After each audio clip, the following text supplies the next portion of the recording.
Hello, good morning students. बेटा आज हम पढ़ेंगे पाठ 16 दिमागी पेच।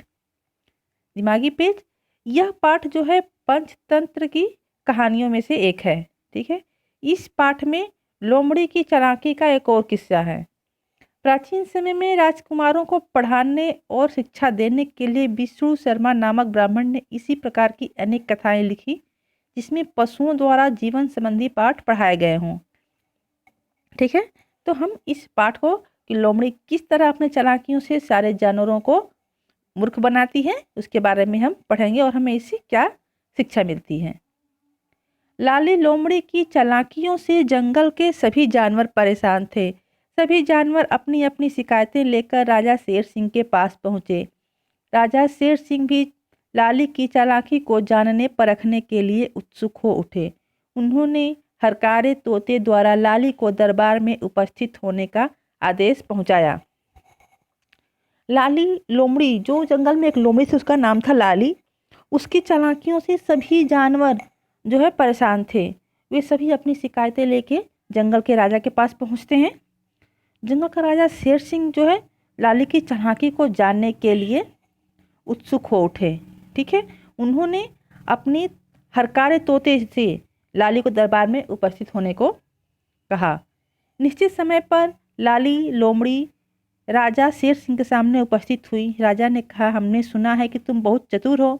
क्या यह बात सच है कि तुम किसी को भी अपनी बुद्धिमानी से चकमे में डाल सकती हो, बुद्धू बना सकती हो? जिस समय लोमड़ी को बुलाया गया था वो अपने निश्चित समय पर राजा शेर सिंह के दरबार में उपस्थित होती है। तो राजा ने उससे कहा कि सभी जानवर कहते हैं कि तुम बहुत चालाक हो, सबको मूर्ख बना देती हो, तो क्या यह बात सच है? सब आपका आशीर्वाद है महाराज। वैसे मैं किसी को भी चकमे में नहीं डालती, किसी को उल्लू नहीं बनाती। सब जानवर अपने आप बुद्धू बन जाते हैं, तो मैं क्या कर सकती हूँ? हाथ जोड़कर लोमड़ी ने निवेदन किया। लोमड़ी ने कहा कि महाराज सब आप ही का आशीर्वाद है।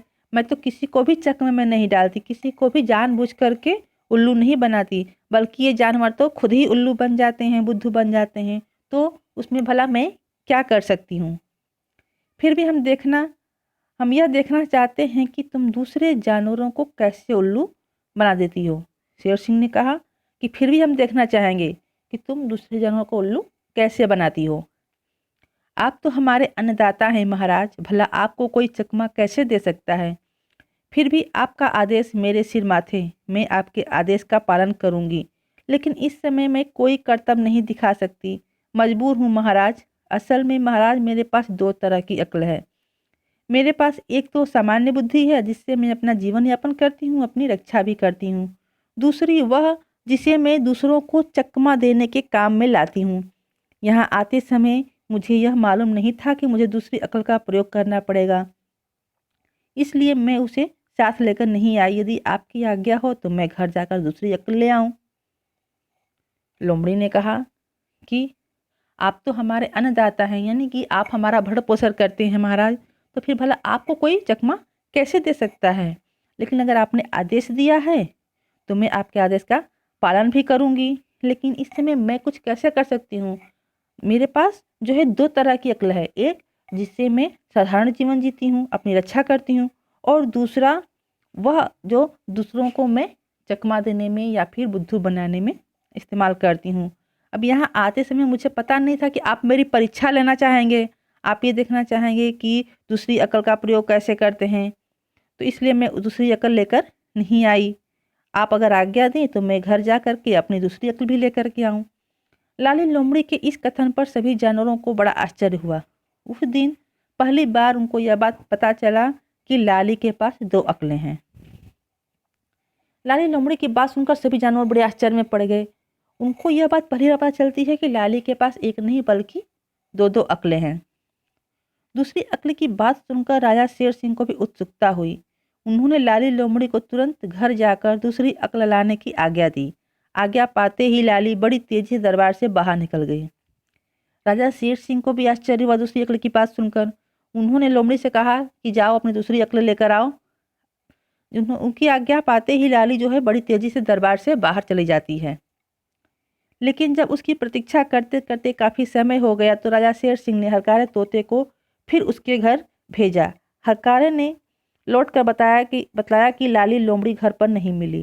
राजा शेर सिंह को बड़ा क्रोध आया। उन्होंने महामंत्री सीताराम को आदेश दिया कि अगले दिन किसी भी तरह उस धूर्त लोमड़ी को मेरे पास लाया जाए। अगले दिन लाली को राजा के सामने पेश किया गया। जब काफ़ी देर तक इंतजार करते करते लाली लोमड़ी वापस नहीं आती है तो राजा शेर सिंह जो है हरकारे तोते को फिर उसके घर भेजता है।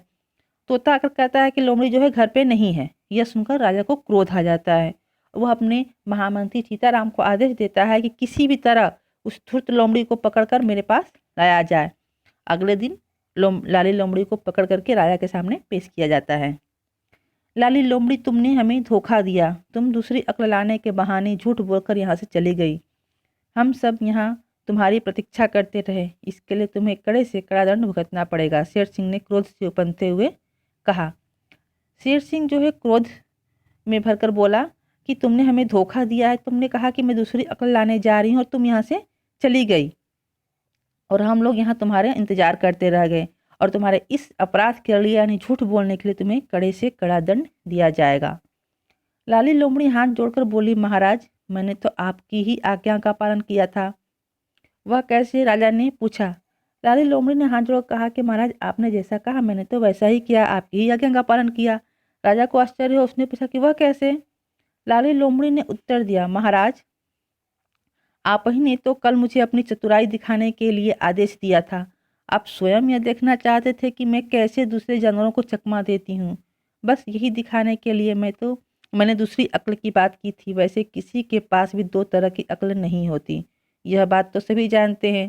लेकिन आपने भी मेरी बात पर ध्यान दिए बिना मुझे दूसरी अक्ल लाने का आदेश दे दिया। तब मैं क्या करती? अब आप ही बताइए कि मैं किसी को चकमा कहाँ देती हूँ, बस अपना दिमागी पेंच लगा देती हूँ। लाली लोमड़ी की इस बात को सुनकर राजा शेर सिंह जोर जोर से हंसने लगे और उनके साथ वहाँ उपस्थित सभी जानवर भी हंसने लगे। सभी बोल रहे थे, दिमागी पेच, दिमागी पेच। लोमड़ी ने कहा कि महाराज, मैंने क्या किया? आपने कहा आदेश दिया मुझे कि अपनी चतुराई दिखाओ, तो मैंने दूसरी अक्ल की बात की। सभी को पता है कि सबके पास एक ही अक्ल होती है, ना कि दो तरह की अक्ल होती है। लेकिन आपने भी मेरी बात पर ध्यान दिए बिना मुझे आदेश दे दिया कि घर जाकर दूसरी अक्ल ले आओ। तो मैं क्या करती? मैं चली गई। मैंने तो सिर्फ अपना दिमागी पेच लगाया और सभी बुद्धू बन गए। लाली लोमड़ी की बात को सुनकर राजा जो है हंसने लगता है। उसके साथ जितने भी जानवर वहाँ होते हैं जंगल के, सभी हंसने लगते हैं और सभी हंसते हुए एक ही बात बोलते, दिमागी पेच, दिमागी पेच। ओके।